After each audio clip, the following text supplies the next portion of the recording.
So hey guys, welcome once again to my channel it's conceptual.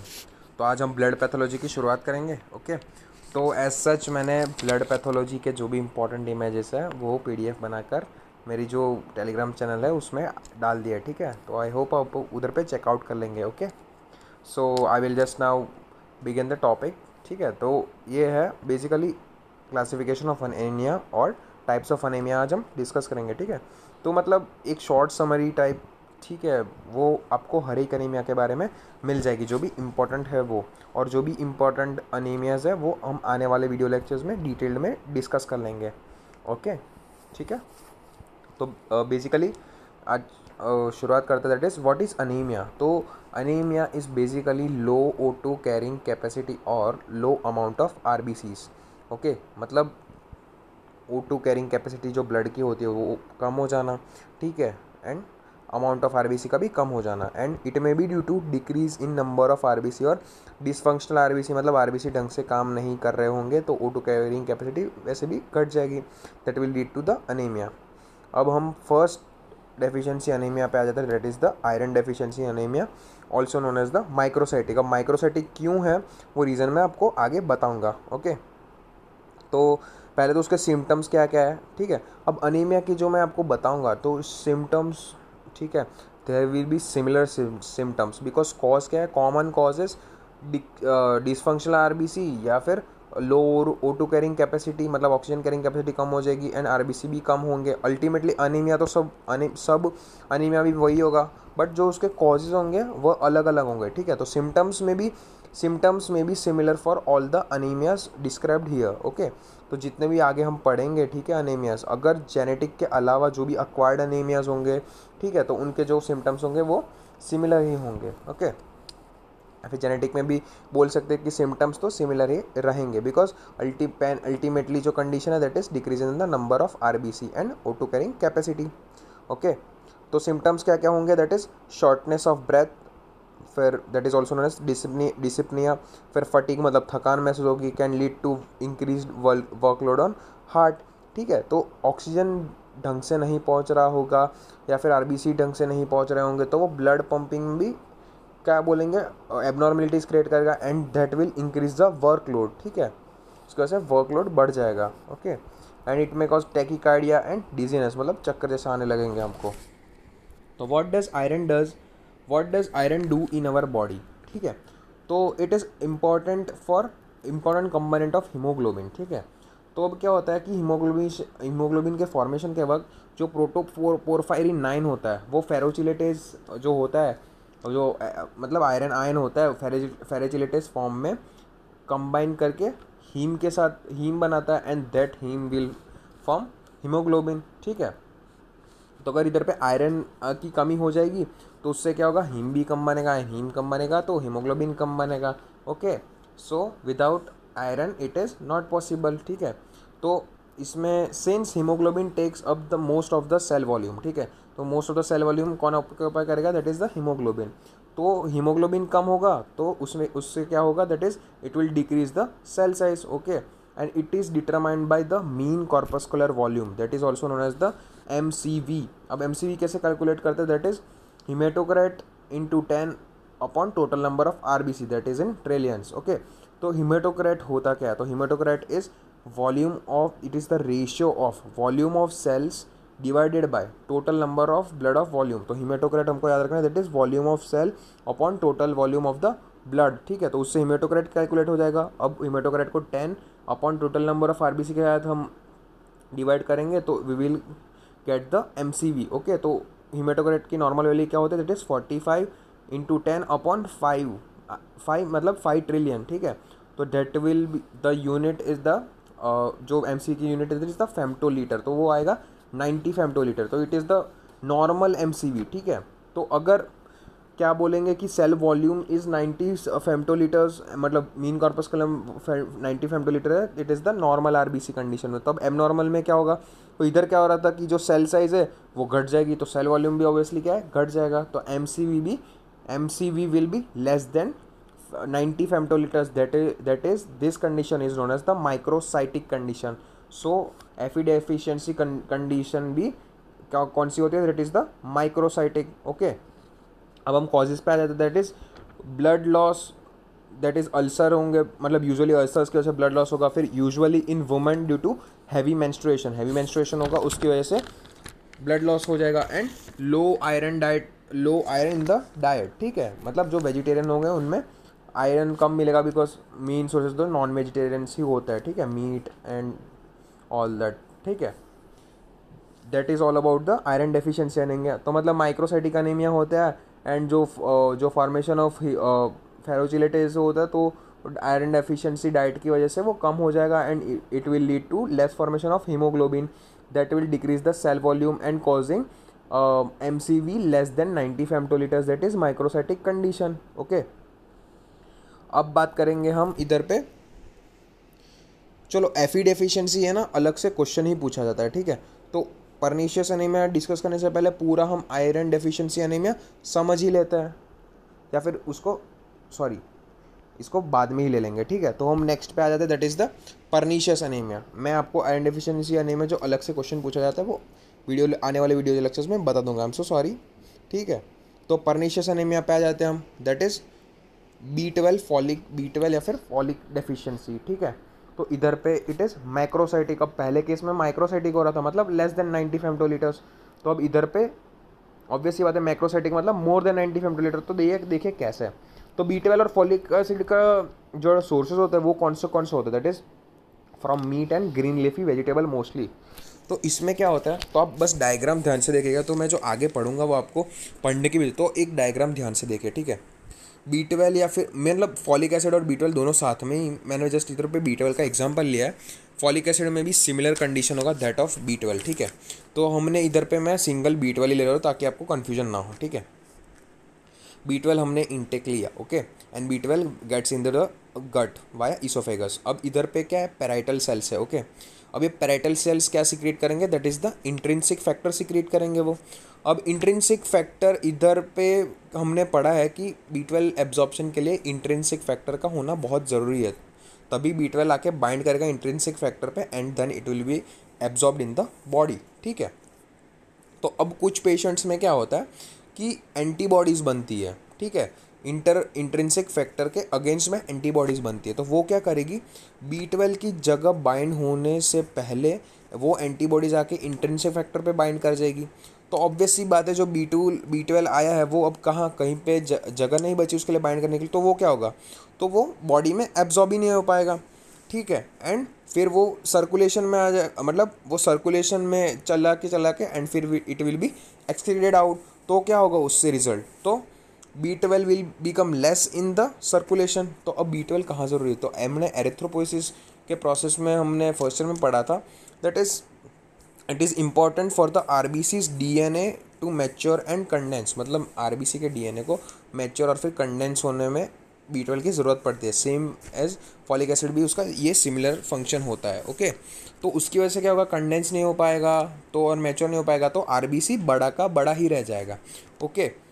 तो ठीक है, तो RBC बड़ा का बड़ा रह जाएगा, तो उसका जो सेल वॉल्यूम है वो बढ़ जाएगा, एंड जब सेल वॉल्यूम बढ़ जाएगा तो क्या होगा, MCV will be more than 90 femtolitres, and that condition is known as macrocytic condition. तो देखिए जो मैंने लिखा है वो बस मैं पढ़ रहा हूँ, तो आपको अगर डायग्राम समझ में आया होगा ये, तो आपको अपने आप लिख सकते हो। तो भी मैंने इधर पे आपको लिख के बता दिया, तो मैं पढ़ देता हूँ एक बार। It occurs mainly in the autoimmune condition और द एल्डर पर्सन, ठीक है। If we intake B12, there are parietal cells which secrete intrinsic factor, that and can there the B12 bind and intrinsic factor and get absorbed. But in some patients, antibodies are produced that bind to intrinsic factor. So the B12 now cannot bind to intrinsic factor, and so it is not absorbed into the body. So it reaches in less amounts in the circulation, ठीक है, मतलब B12 की बात कर रहा है, important function in erythropoiesis. So B12 decrease B12 condition causes RBC to remain large that of normal size. अब जो नॉर्मल साइज से बड़े हो जाएंगे तो उसके भी abnormalities, that is they can be stuck in the capillaries and cause haemolysis, ठीक है। तो स्टक हो जाएंगे and that will create the haemolysis, ठीक है। एंड फॉलिक एसिड के भी similar of the at of B12। अब मैंने बताया था कि सिम्टम्स में obviously similar symptoms, that is tachycardia, fatigue, dyspnoea, work increase in workload and dizziness. And treatment क्या है, that is intramuscular injection of B12 हम दे सकते हैं, ठीक है, बिकॉज एब्जॉर्ब तो हो नहीं रहा, तो ऑब्वियस सी बात है हम डायरेक्ट यूज सर्कुलेशन में उसको बढ़ाएंगे बाय इंट्रामस्कुलर इंजेक्शंस। ओके, तो that is about the pernicious anaemia, और बोल सकते हैं B12 folic acid deficiency anaemia, या फिर बोल सकते हैं macrocytic anaemia. Okay, the next we will talk is about the hereditary spherocytosis. Okay, अब ये हेरिडिटरी स्पीरोसाइटोसिस नाम से ही पता चल रहा है, दैट इज हेरिडिटरी, तो मतलब ये एक जेनेटिक डिसऑर्डर्स है। ओके, एंड स्पीरोसाइटोसिस मतलब कहीं ना कहीं वो स्फीयर जैसे, साइटोसिस मतलब सेल, एंड स्फीयर मतलब cell formation, cytosis, photosynthesis, synthesis, इस मतलब कुछ बन रहा है, ठीक है, सिंपल सी बात है। एंड स्फीयर मतलब स्फीयरिकल शेप में। ओके, तो it is a genetic disorder, there occurs mutation, ठीक है। तो म्यूटेशन कहाँ होता है, दैट इज़ मैं समझाता हूँ आपको। तो ये एक नॉर्मल आरबीसी है, जैसे कि मैंने आपको इधर पे डायग्राम में बताया, that is a normal RBC, biconcave shape है। तो इसमें क्या है, दैट इज़ द ये जो ब्लैक कलर का जो प्रोटीन्स मैंने फाइब्रिन लाइक स्ट्रक्चर है, that is the spectrin protein. Okay, and जो उससे बाउंड है, दैट इज़ द एंकरीन प्रोटीन। तो वो क्या करेंगे, एंकरीन प्रोटीन, स्पेक्ट्रिन, एंड जो ऊपर जो सर्कुलर प्रोटीन्स है जो डिफरेंट डिफरेंट हो सकता है, ग्लाइकोप्रोटीन्स या फिर कोई भी और अमीनो एसिड या कोई भी प्रोटीन्स हो सकता है, ठीक है, तो उनको बाइंड करके रखते हैं स्पेक्ट्रिन के साथ। जो एंकरीन का वो ट्रांसमेम्ब्रेन प्रोटीन होता है। ओके, तो एंकरीन या फिर स्पेक्ट्रिन में क्या होगा, इफ़ म्यूटेशन और एबनॉर्मल मेटाबॉलिज्म या फिर डेफिशिएंसी हो जाएगी, तो क्या होगा, the cell membrane will not be much flexible and cannot hold the biconcave shape. तो मतलब अगर ये दोनों में म्यूटेशन हो जाएगा या फिर डेफिशिएंसी हो जाएगी, तो ये जो स्ट्रक्चर है वो मेंटेन नहीं हो पाएगा। तो उसकी वजह से क्या होगा, जो flexibility of the biconcave shape है दैट विल बी डिस्ट्रॉयड, ठीक है। तो if it cannot hold it this shape, तो कैसे हो जाएगा, बाइकॉनकेव से तो वो स्फीयर हो जाएगा, ठीक है। And that is called as spherocytosis, ठीक है। तो यूजुअली क्या होता है कि सेल वॉल्यूम एंड जो सेल साइज होता है वो घट जाता है, तो उसकी वजह से that is it MCV will decrease than the 90 femtolitres, usually microcytic होता है एंड हाइपोक्रोमिक होता है। They can not be in good in circulating O2 efficiently, ठीक है, because surface area and cell volume घट गया, तो ऑब्वियस सी बात है O2 को ढंग से कैरी नहीं कर पाएगा। This cells commonly produces clot in sinusoids of capillaries in spleen, liver और बोन मैरो। मतलब जो साइनोसाइड्स कैपिलरीज की है, ठीक है, कैपिलरीज में वो जाके स्टक हो जाएंगे। तो मैंने इधर पे स्प्लीन का एग्जांपल ले रखा है, ठीक है। तो इफ़ टू मैनी स्टक, मतलब ये जैसे जो स्ट्रक्चर है वो बहुत सारे स्टक हो जाएंगे, then it will cause symptoms like haemolysis होती, फिर dyspnoea, fatigue, increase in workload, tachycardia, fatigue, dizziness, ठीक है, एंड स्प्लिनोमेगाली तो हो ही रहा है, ठीक है। एंड डायग्नोसिस के लिए हम क्या करेंगे, that is the Coombs test perform करेंगे। ओके, तो that is all about the hereditary spherocytosis. तो हेरिडिटरी स्पीरोसाइटोसिस में कुछ नहीं हो रहा, एंकरीन और स्पेक्ट्रीन जो है उनके म्यूटेशन की वजह से ये सब कॉज हो रहा है। Okay, the next is the, या फिर बोल सकते हैं अलग से ये क्वेश्चन भी पूछा जाता है, ठीक है। तो परनीशियस एनीमिया भी क्वेश्चन पूछा जा सकता है, आयरन डेफिशिएंसी एनीमिया भी पूछा सकता है, एंड द मोस्ट इंपॉर्टेंट, या फिर बोल सकते हैं कंसेप्ट वाइज अगर हम देखे जाए, जो एनीमिया हम अभी देखेंगे that is the G6PD deficiency anaemia. तो गाइस ये ध्यान से हम पढ़ेंगे, बिकॉज इसका थोड़ा मैकेनिज्म भी थोड़ा सा बायोकेम से, एंड बेसिकली ये first and second year students के लिए इंपॉर्टेंट है। ओके, बिकॉज इट इज़ थोड़ा सा कंसेप्चुअल है, ठीक है। तो G6PDH डेफिशिएंसी अनीमिया, ठीक है। तो G6PDH that is glucose 6 phosphate dehydrogenase, जो एंजाइम है उसकी कमी की वजह से होता है, ठीक है। तो ये कहाँ यूज़ होता है और कैसे होता है हम पढ़ते हैं। ओके, तो जैसे कि गाइस आपको पता है कि आरबीसी के पास कोई सेल ऑर्गेनल्स तो होते नहीं है, ठीक है। तो RBC can only do glycolysis. तो ग्लाइकोलिसिस में बेसिकली होता क्या है कि glucose is converted to pyruvate in presence of O2, and lactic acid produce करता है in absence of O2। By products कौन कौन है, दैट इज एल्डिहाइड हो सकता है या फिर अल्कोहल इन एनारोबिक ग्लाइकोलिसिस, ठीक है। तो ग्लूकोज वाया एक और पाथवे होता है, that is the pentose phosphate pathway, उससे राइबोस 5 फॉस्फेट बनाता है, ठीक है। तो उसकी हम थोड़ा सा डिटेल में जाएंगे वो पाथवे के। ओके, तो जो ग्लूकोज से 6 फॉस्फोग्लूकोलैक्टोनेट बनता है, ठीक है, इन presence of Na NADP plus वो कन्वर्ट होता है NADPH में, ठीक है।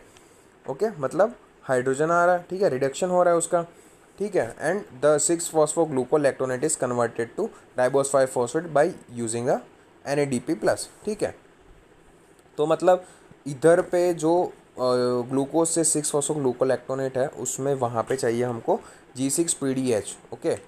तो जो NADPH है वो क्यों इम्पोर्टेंट है, तो इधर पे देखिए दैट इज़ द ग्लूटाथायोन होता है जो, ठीक है, हमारा इधर पे जो GSH और GSH जो कंपाउंड है that is the glutathione compound, ठीक है। वो रेड्यूस स्टेट में वो ऑक्सीडाइज करके क्या एक डाइमर बनाया बाय द डाइसल्फाइड बॉन्ड, ठीक है। तो वो क्या करेंगे, glutathione they react with the ROS that is the react oxygen species और known as free radical and make them less toxic, ठीक है। तो उनको इलेक्ट्रॉन दे के वो लोग लेस टॉक्सिक बने वाई ऑक्सीडाइजिंग इटसेल्फ और giving electron to ROS to make it less toxic, मतलब एक इलेक्ट्रॉन खुद का दे के वो ऑक्सीडाइज हो जाता है एंड फिर वो रेड्यूस स्टेट से ऑक्सीडाइज स्टेट में कन्वर्ट होता है and make free radical less toxic. अब जो ऑक्सीडाइज स्टेट है उससे रेड्यूस स्टेट में आने के लिए NADPH ज़रूरी है, ठीक है, जो इधर पे ये पाथवे में बन रहा है, ठीक है, राइबोस 5 फॉस्फेट वाले कन्वर्जन में, ठीक है। तो अब क्या होगा कि G6PD अगर लो हो गया तो NADPH नहीं बन पाएगा ढंग से, एंड NADPH नहीं बनेगा तो ये जो ऑक्सीडाइज फॉर्म हो रहा है ग्लूटाथायोन का वो रिड्यूस स्टेट में नहीं जाएगा, एंड जब रिड्यूस स्टेट में नहीं जाएगा तो ऑब्वियस सी बात है कि ROS जो रिएक्टिव ऑक्सीजन स्पीसीज है वो टॉक्सिक नहीं हो पाएगी, एंड जो मतलब जो टॉक्सिसिटी है वो लेस नहीं हो पाएगी, एंड जब लेस नहीं हो पाएगी तो it will cause the cellular damage, ठीक है। सो मैंने इधर पे लिखा है दिस आर इम्पॉर्टेंट, ठीक है, and so it should be again converted to reduce form so they can counteract the ROS, okay, ठीक है। To that NADPH is required, ठीक है, but as seen due to G6PDH deficiency, okay, कि वो क्या होगा, NADPH is not formed, and NADPH जब नहीं बनेगा so glutathione cannot be produced back in reduce state, so free radicals are not destroyed and hence they damage the body. ROS also वो damage कैसे करेंगे, that is they damage the haemoglobin. अब वो कैसे करेंगे, when ROS damages haemoglobin it starts precipitating on the inner wall of the cell membrane, ठीक है। तो इनर से सेल मेम्ब्रेन होगी उधर पे डिपॉजिट होना चालू हो जाएगी, एंड वो जो बॉडीज़ होती है that are known as the Heinz bodies. तो हम G6PD डेफिशिएंसी में अगर हम अपना हिस्टोलॉजी सेल देखेंगे तो उधर पे we will try to find out the Heinz body for the G6PDH deficiency, ठीक है। It causes membrane to be less flexible and can't squeeze in the capillaries, ठीक है, मतलब जो RBC की मेम्ब्रेन होंगी वो फ्लेक्सिबल नहीं हो पाएगी and they can not adjusted in the capillaries, small capillaries, तो that will cause the haemolytic anaemia, फिर हीमोलिसिस कर देगा, ठीक है, and RBC get destroyed and the count drops down, ठीक है। तो RBC ऑब्वियस सी बात है जब स्क्वीज नहीं हो तो हीमोलिसिस हो जाएगा, तो उसका ब्रेक डाउन हो जाएगा and that will reduce the amount of the RBC, okay. तो ये हो गया पूरा G6PD। तो G6PDH क्या कर रहा था, that is it was converting glucose to six phosphogluconate, जिसकी वजह से NADPH प्रोड्यूस हो रहा था, एंड वो NADPH क्या कर रहा था, that is it was maintaining the glutathione in its reduce state, and the glutathione reduce state is responsible to destroy the free radical that was damaging from protecting us from the damage of the haemolytic anaemia या फिर RBC breakdown की वजह से। और वो जब नहीं होगा G6PDH की डेफिशिएंसी तो ये जो प्रोसेस है वो ढंग से नहीं हो पाएंगे and it will lead to the haemolytic anaemia, ठीक है, and hence the counter of the RBC will be decreased, ठीक है। तो G6PD deficiency anaemia is a type of the haemolytic anaemia, okay. I hope ये आपको समझ में आएगा। अब हम 5th कैटेगरी की तरफ बढ़ते हैं, that is the sickle cell anaemia, okay. अब हम नेक्स्ट की बात करें, that is the sickle cell anaemia, okay. तो वो कैसे डिनोट करता है, that is the HbS, okay. अब it is a point mutation, उसमें भी अगर स्पेसिफिक कर रहे हो तो मिससेंस म्यूटेशन।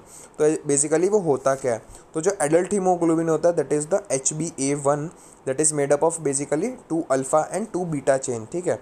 तो इसमें क्या होगा कि जो बीटा चेन होगा, ठीक है, जो मैंने इधर पे रिप्रेजेंट किया है, तो बीटा चेन के 6th पोजीशन पे नॉर्मली ग्लूटामिक एसिड रहता है, ठीक है।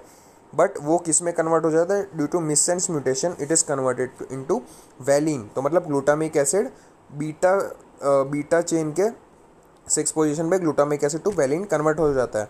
तो the changes occur in the 3D structure of the haemoglobin chain, ठीक है, and the polymerisation occur of the HB molecules, ठीक है।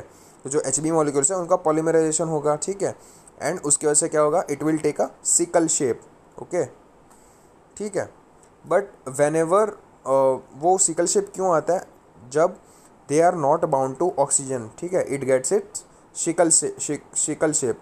अब वो कैसे होगा, that is whenever O2 leaves the polymerisation, ठीक है, विच इज़ इंटरनल रेस्पिरेशन। तो इंटरनल रेस्पिरेशन के बाद O2 लीव कर देता है जब पॉलीमराइजेशन हो रहा होता है हीमोग्लोबिन मॉलिक्यूल्स का।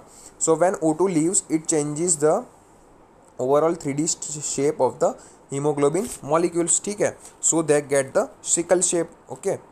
तो जो सिकल शेप बन जाता है, एंड जो नॉर्मल RBC उसको अगर सिकल शेप में कन्वर्ट हो जाता है एंड वाइस वर्सा होता है, that process is known as the sickling, okay. तो sickle shape RBC easily stuck in the capillaries. They undergo hemolysis and occlude the blood vessels, and वो जो occlusion होता है they will cause the vasal occlusive crisis, ठीक है। And वो vessel occlusive crisis की वजह से क्या होगा, दैट इज़ पेनफुल इरेक्शन, मतलब जो पीनस है उसका इरेक्शन वो कंटिन्यूस इरेक्शन होता रहेगा, and it will cause lots of pain, that is the priapism, okay, that is also known as the priapism, and it will also result in the splenomegaly, okay. अब इसका treatment क्या हो सकता है, that is O2 therapy, हम oxygen दे सकते हैं, बिकॉज जो सिकल शेल पे वो लो बाउंड O2 की वजह से फॉर्म हो रहा था, तो उसकी वजह से हम ऑक्सीजन थेरेपी दे सकते हैं। We can also give pain killers, that is opioids दे सकते हैं हम। We can do the fluid therapy, and we can give the treatment for the hydroxy urea, that is वो क्या करेगा, फीटल हीमोग्लोबिन को बढ़ा देगा। एंड फीटल हीमोग्लोबिन की प्रॉपर्टी क्या है, it will reduce the sickling by making the oxygen bound, ठीक है, वो ऑक्सीजन बाउंड होता रहेगा एंड वो चला नहीं जाएगा, ठीक है। तो it will cause the normal biconcave shape to form, okay. And एक और बात याद रखेंगे कि sickle cell anaemia gets resist, मतलब जो पेशेंट्स वो सफ़र करता है, तो अफ्रीका में तो ये एक नॉर्मल कंडीशन ही माना जाता है, because there it will get resistance from the malaria, but इसके जो कॉज है दैट इज ऑल्सो हार्मफुल। अब ये मलेरिया से क्यों रेजिस्टेंस मिल जाता है, बिकॉज जो होगा प्लाज्मोडियम फाल्सीपेरम वो ढंग से न्यूट्रिएंट्स ही नहीं ले पाएगा, ठीक है, बिकॉज सिकल शेप में तो obviously cell volume and cell volume and nutrients वैसे भी कम पड़ रहे होंगे, ठीक है, एंड O2 भी ढंग से नहीं मिलेगा, तो सर्वाइव उसका नहीं हो पाएगा ढंग से, तो it will cause death of that organism, okay. अब नेक्स्ट आ जाता है, that is the haemorrhagic anaemia, ठीक है। अब हीमोरेज नाम ही बता रहा है, हीमोरेज मतलब loss of blood, that is if we are losing blood. अब कौन सी कंडीशन में हम ब्लड लॉस करते हैं, that is it can be a gun shot, step wound, या फिर एरोटिक एन्यूरिज्म, मतलब कोई भी हमारी मेजर जो आर्टरी है उसका एन्यूरिज्म, मतलब वो लीक आउट कर गई है, तो that will cause we are losing RBCs। तो उसकी वजह से क्या होगा, decrease in O2 carrying capacity, and that will cause the haemorrhagic anaemia, okay. तो सम में और दूसरी कंडीशन क्या हो सकती है, दैट इज सम पेशेंट में हैव द हेलिकोबैक्टर पाइलोरी, ठीक है, पायरोली नहीं है वो, पाइलोरी है, ठीक है, और they may be taking antacids for a very long time, मतलब क्रॉनिक एनासिड यूज़ या फिर हेलिकोबैक्टर पाइलोरी की वजह से they can develop the peptic ulcers, okay. तो पेप्टिक अल्सर्स में मैंने पहले बताया ब्लड लॉस होगा, तो ब्लड लॉस होगा तो it can eventually perforate and cause bleeding, that will cause the losing of blood, and that will cause the decrease in RBC, and that will also cause the O2 carrying capacity of blood, and that is called as the anemia, या बोल सकते हैं haemorrhagic anaemia. इसका treatment क्या होता है, मतलब depending on the severity हम ट्रीटमेंट देंगे, ठीक है। तो मेनली फ्लूइड्स देते हैं and surgically fix vessels if they are severely damaged, okay. तो ये कुछ ज़्यादा था नहीं, ठीक है, लॉस ऑफ ब्लड, उसकी वजह से आरबीसी का लॉस होना, फिर O2 कैपेसिटी का लॉस होना, एंड दैट्स हीमोरेजिक अनीमिया, मतलब नॉर्मल एनीमिया। सिम्टम्स मैंने पहले ही बताया था कि वो फटीग हो सकता है, dizziness, dyspnoea, tachycardia. Okay, next is the aplastic anaemia. ये मिजनोमर क्यों? अब मिजनोर का मतलब क्या होता है कि ये प्रॉपरली मीनिंग इसका नहीं, मतलब डिफाइन नहीं हो सकता, ठीक है, बट सिमिलर कंडीशंस भी शो कर सकता है, ठीक है, that is the misnomer. Okay, अब it is not just the RBC which are affected but also here the platelets and डब्ल्यूबीसीज आर अफेक्टेड। अब ये कैसे वो मैं बताता हूँ, ठीक है। तो it's actually a misnomer to call it a anaemia, ठीक है। तो मतलब अनीमिया में बेसिकली आरबीसी का ही होता है, बट इधर पे मेनली आरबीसी नहीं हो रहा, उसके साथ साथ डब्ल्यूबीसी एंड प्लेटलेट्स भी अफेक्ट कर रहे हैं, ठीक है। तो इन बोन मैरो क्या होता है कि जो हीमोसाइटोब्लास्ट होता है वो बेसिकली दो स्टेम सेल में डिवाइड होता है, ठीक है, that is the myeloid stem cells and lymphoid stem cells. अब उसमें क्या होगा कि जो माइलोइड स्टेम सेल्स होंगे, ठीक है, जो मैंने आपको नीचे नीचे देखे, that is myeloid stem cell, वो क्या करेंगे कि आरबीसी, डब्ल्यूबीसी एंड प्लेटलेट्स का फॉर्मेशन करेंगे। ओके, तो अब उसमें क्या होगा कि जो माइलोइड स्टेम सेल है, ठीक है, तो उसमें कैसे डिस्ट्रक्शन होगा तो मैं आपको बताता हूँ। तो 65% of the aplastic anaemia is idiopathic, मतलब reason is not known, otherwise it can be caused by drugs such as chloramphenicol, benzene, streptomycins etcetera. Okay, तो ये तो ड्रग्स हो गए, and can also be cause due to cytomegalo virus या फिर इप्स्टेन Barr virus, EBV, या फिर physical कोई भी होता है दैट इज रेडिएशन।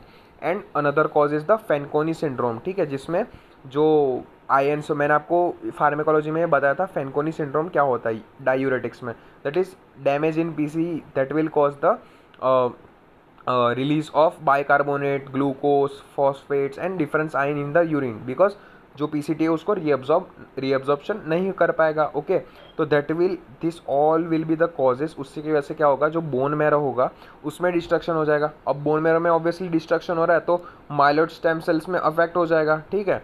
तो माइलोइड स्टेम सेल में अफेक्ट होगा तो ये जो तीनों आरबीसी, डब्ल्यूबीसी एंड प्लेटलेट्स बन रहे हैं, that step is affected, resulting in the decreased RBC production. So not only RBC production, that is it will have decreased RBC, फिर decrease WBC and decrease platelets. तो decrease RBC को हम बोलेंगे anaemia, decrease WBC को बोलेंगे हम leukopenia, and decrease platelets को बोलेंगे हम थ्रोम्बोसाइटोपेनिया। ओके, एंड अब तीनों जब पेनिया हो रहा है that is the pancytopenia. Okay, and treatment obviously इसमें भी depending on severity, bone marrow transplant will be the best, ठीक है। तो बोन मैरो को ही बदल ले तो अच्छी बात है, and it will they will treat the symptoms, ठीक है। तो अब अगर डब्ल्यूबीसी घट रहा है तो पेशेंट में भी मोर प्रोन टू इन्फेक्शंस, ठीक है। ओके, एंड अगर प्लेटलेट्स कम हो रहा है that will be clotting disorders हो जाएंगे, मतलब क्लॉट ढंग से नहीं बन पाएगा, that will cause the more bruising and more bleeding, ठीक है, मतलब ब्रूज फॉर्म हो जाएंगे and they will be open and it will cause more bleeding.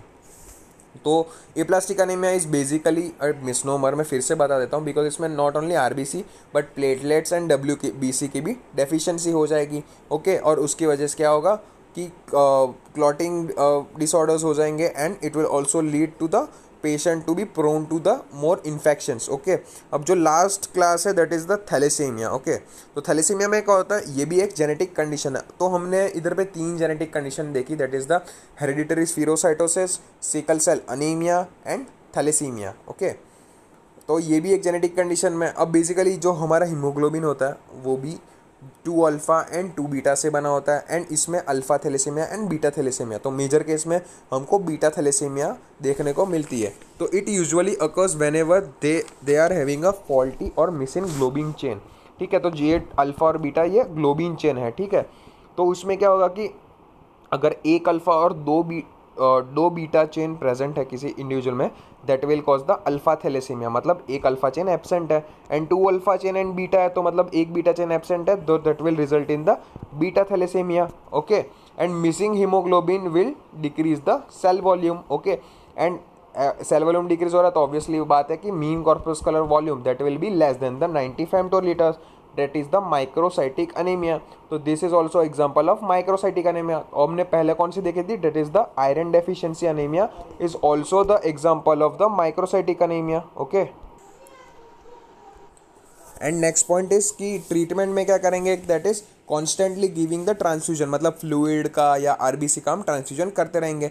May be taking iron supplements might and might getting oxygen, मतलब oxygen therapy भी चालू है and iron भी हम दे देंगे, ठीक है। But bone stem transplant would be more ideal. क्यों आइडियल होगा? Because it will help them to make more functional haemoglobin, मतलब बोन स्टेम सेल ही चेंज कर दिया तो ऑब्वियस सी बात है कि हीमोग्लोबिन नए सिरे से बनेगा एंड उससे जो जेनेटिक म्यूटेशन है उसकी जो चांसेस होंगे वो कम हो जाएंगे, ठीक है।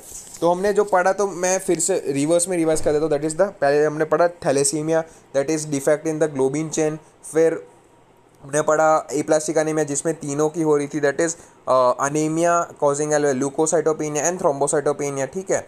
एंड फिर हमने पढ़ा haemorrhagic anaemia, that is stab या गन शॉट या फिर बोल सकते हैं हेलिकोबैक्टर पाइलोरी, या फिर that will cause the ulcer and cause anaemia. अब हमने देखा that is sickle cell anaemia, that is sickling हो रही थी उसकी वजह से अनीमिया हो रहा था, ठीक है। एंड दैट इज़ हमने देखा G6PD-S डेफिशिएंसी जिसकी वजह से फ्री रेडिकल डैमेज कर रहे थे वॉल को, ठीक है। तो वो हमको पूरा याद रखना है। फिर इधर पे देखा spherocytosis, that is the mutation और dysfunction of the spectrin and ankyrin proteins, okay. And फिर हमने देखा दैट इज़ द फोलेट या फिर pernicious anaemia, okay. And the हमने पहले देखा that is the iron deficiency anaemia. तो आई होप आपको ये वीडियो समझ में आया होगा। And this was just introduction for anaemia and classification and different types of anaemia. And I hope आपको मेरी राइटिंग भी थोड़ी सी समझ में आया होगी, ठीक है, बिकॉज मैंने ये आज ही लिखा है। सो आई होप आपको ये वीडियो समझ में आया होगा। एंड ये कंसेप्ट थे पूरे छोटे छोटे से, एंड अलग से अगर क्वेश्चंस पूछे जाते हैं या अनीमिया के, तो मैं नेक्स्ट वीडियो लेक्चर्स में धीरे धीरे कंसेक्यूटिवली एक अनीमिया जो इंपॉर्टेंट है वो आने वाले वीडियोज़ में मैं ले लूँगा, ठीक है। तो please do like share and subscribe to my channel. And please guys, अगर क्वेश्चंस हो तो कमेंट सेक्शन में डाल दो, ठीक है। एंड सब्सक्राइब करो यार चैनल को, ओके। एंड मिलते हैं नेक्स्ट वीडियो में, तब तक के लिए stay cool, stay calm, stay fit and stay healthy, okay. Thank you.